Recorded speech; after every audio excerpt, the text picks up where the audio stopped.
শুরুতে আমি তারেক ইংলিশ একাডেমির পক্ষ থেকে জানাচ্ছি সালাম, আসসালামু আলাইকুম রহমতুল্লাহি ওয়া বারাকাতুহু।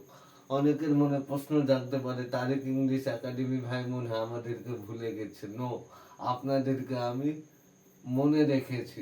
আমি অনেক ব্যস্ততার কারণে হয়তো বা ভিডিওগুলো বানাতে পারিনি। ইনশাল্লাহ ভিডিও যাবে। তো আমি আজ আপনাদের জন্য চুজ করে নিয়েছি নাম্বার।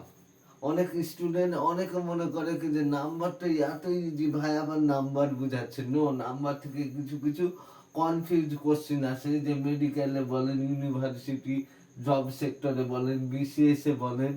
এই যে বিসিএস গুলো খেয়াল করবেন,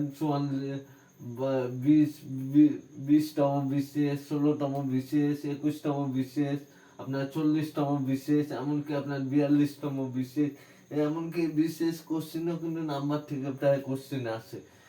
তো চলুন আমরা মূল আলোচনা যাই। শর্টকাট ওয়ান নিয়ে আলোচনা করবো আমি আজকে, শুধুমাত্র একটা শর্টকাট। সেটা হচ্ছে সিএইচ এর উচ্চারণ কয়ের মতো হলে সিঙ্গুলার নাউনের সাথে এস যুক্ত করে প্লুরাল করতে হবে। অর্থাৎ কোনো সিঙ্গুলার নাউনের সাথে যদি এস যুক্ত, কি বললাম আমি, কোন সিএইচ এর উচ্চারণ কয়ের মতো হলে সিঙ্গুলার নাউনের শেষে এস যুক্ত করে প্লুরাল করতে হবে। তার মানে এখান থেকে কি দাঁড়ালো, কোন সিঙ্গুলার নাউনের শেষে যদি সিএইচ থাকে, কি থাকে, সিএইচ, তাহলে ওই সিএইচ এর উচ্চারণটা যখন চয়ের মতো না হয়ে কয়ের মতো হবে। কিসের মতো হবে? কয়ের মতো হবে। তখন আমরা ওই নাউনটাকে যখন প্লুরালে রূপান্তর করব, তখন আমরা শুধুমাত্র এস যুক্ত করে প্লুরাল করব। কি যুক্ত?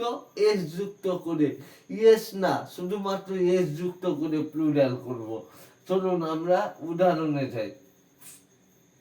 এই যে যেমন দেখেন মোনাক, তাহলে আমরা এখন একটা প্লুরাল করব।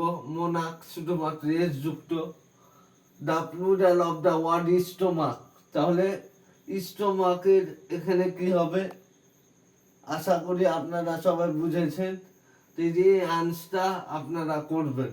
আপনাদের জন্য বাড়ির কাজ থাকলে অবশ্যই কমেন্ট বক্সে কমেন্ট করবেন।